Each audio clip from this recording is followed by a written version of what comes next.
का नरेश बाबू, सुने हैं कि साला के शादी में बहुत आमदनी हुआ है। अरे थोड़ा यहाँ भी तो खर्चा कीजिए। अरे का महाराज, एगो साला चैन दिया, वो सालिए लूट ली। अच्छा हाँ। तो मैंने सलाह साली से मजा लेने में नहीं बुझाया, साली लूट ली तो बुझा गया आपको। Oh no. हाँ तो जाके आप भी घूम आइए ना ससुराल। शुरू में तो ऐसा स्वागत करता है सब, लगता है कि कहाँ का अकबर बच्चा है। उसके कुछ दिन बाद औरंगजेब वाला हाल हो जाता है। अरे मन नहीं भी है फिर भी स्वागत करना पड़ता है।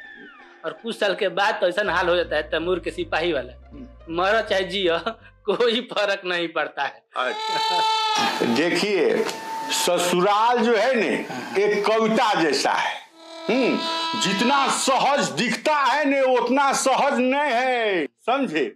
साली और बीबी है एक पहेली और मुहावरा है, आदमी उसी में उलझा जाता है, समझे। ज्यादा उलझाइए मत। हाँ हम लोग भी शिक्षक हैं। हाँ। एक से एक आफत झेल लेते हैं।